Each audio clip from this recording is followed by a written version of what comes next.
Imagine a small country whose only valuable resource is on the verge of depletion. What would happen then? Well, unfortunately, the consequences are dire. The country would be left with a desolate environment, bleak prospects, and perhaps some meager compensation. This is precisely what occurred to the picturesque Pacific island of Nauru. When Australia began extracting its lone natural resource, phosphate, the future of Nauru turned ominous. Your heart will ache at the sight of Nauru, a land filled with hopelessness and despair.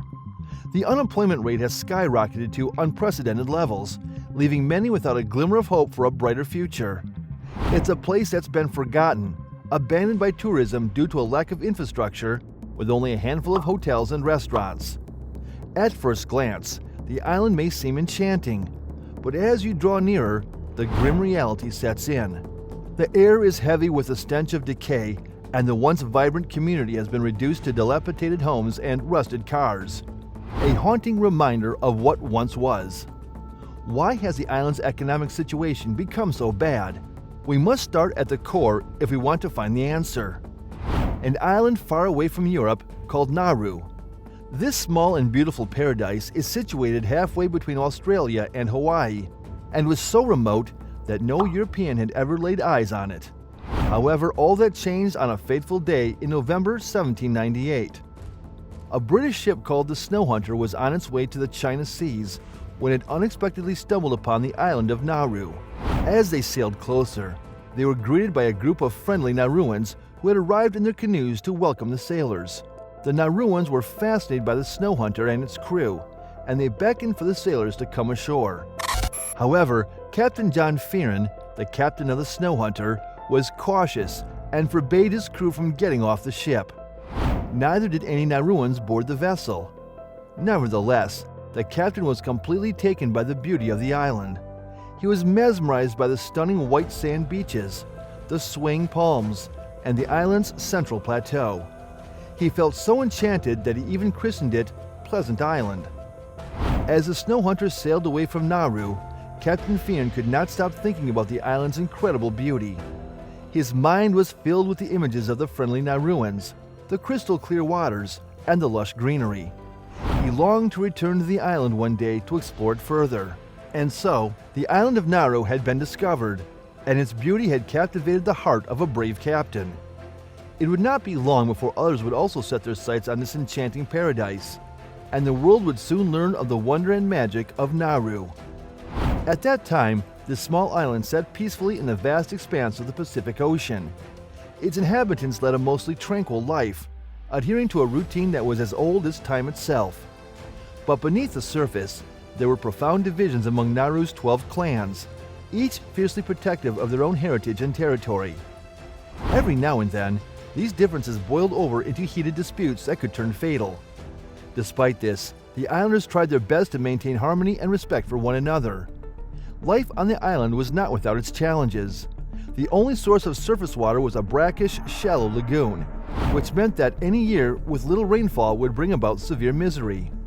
The islanders prayed for rain and did their best to conserve water, but it was a constant struggle. Now, moving a little forward in the year 1901, a man named Ellis embarked on a journey by ship to an island called Nauru. Upon his arrival, Ellis was immediately taken aback by the breathtaking view of the high central plateau that the Nauruans referred to as Topside. But it was what he discovered next that truly left him in awe. As Ellis began to explore the island, he stumbled upon a vast abundance of phosphate of lime that covered 80% of Nauru's land. The discovery was a game changer for the island and its people. The Pacific Islands Company, the company that owned the mining rights, was quick to recognize the potential and change its name to the Pacific Phosphate Company. In 1905, the company signed an agreement with Germany to begin mining Nauru's rich phosphate deposits.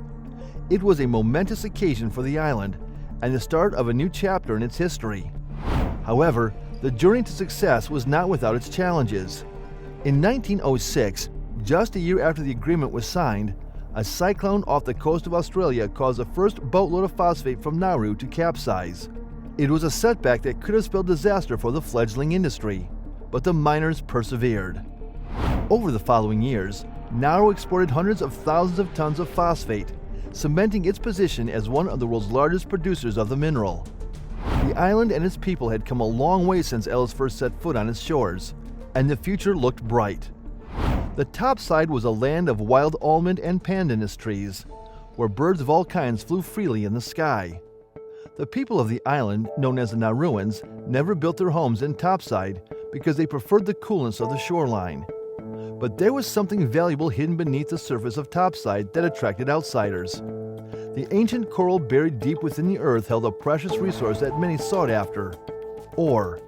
And so, miners came to the island to set up their equipment, ready to extract the ore from the pits and cracks in the coral. To do this, they had to clear the land of all its natural beauty, cutting down trees, scraping away topsoil, and getting rid of brush and ferns.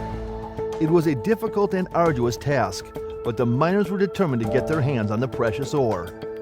As the days passed, the once beautiful topside became a barren wasteland, scarred by the mining activity. The Nauruans watched in dismay as their beloved land was destroyed, but there was nothing they could do to stop it. In the end, the miners got what they came for, but at a great cost to the island and its people. The once vibrant topside was now a shadow of its former self, a reminder of the destructive power of greed and the consequences of taking from the earth without thought for the future. And then Australia captured the tiny island of Nauru during World War I and transformed it into an offshore mining hotspot. They focused on building the necessary infrastructure, automating the mining process, and increasing exports. As time passed, Nauru's phosphate exports grew from a meager 200,000 metric tons in the early 1920s to more than 4 times that amount in the mid-1920s. However, the phosphate was sold at prices lower than the global average to support farmers in Australia, New Zealand, and Great Britain, who together formed the British Phosphate Commissioners under the mandate of the League of Nations. In 1968, the Nauruans lived on a tiny island surrounded by sharp coral and limestone pillars, with 1/3 of their land already stripped of its phosphate. While the landowners received some compensation for the mining, it was not enough to justify the harm done to the environment. Nevertheless, the Republic of Nauru chose to sell off the remaining phosphate after gaining independence, despite knowing that it would run out in a generation or two. This decision was made to increase exports and earn more money, even though it meant sacrificing the future of the island's resources. But this small island, 1/3 the size of Manhattan, has lost 80% of its native vegetation since the early 1900s. Why? Well, they exported a whopping 80 million metric tons of phosphate. That's enough phosphate to fill up an endless line of dump trucks that could stretch from New York City to Tokyo and back. It's no wonder their precious land has suffered such a loss. This small island nation was once rich with mining royalties that gave its people an annual income of $20,000 per capita. However, most of the minerals have been mined and the island is now uninhabitable. Despite receiving compensation from Australia, Nauru's investment trust is now worth only $1 billion, which has not been managed well. Sadly, the islanders feel that their money has been wasted, with one example being a failed $2 million investment in a London musical. As of now, Nauru is struggling to find a place in the global economy. They've been trying to extract phosphate, an important mineral, by updating their mining technology and infrastructure.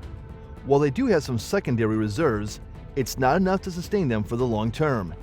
It's clear that they need to find a more permanent solution to their financial troubles.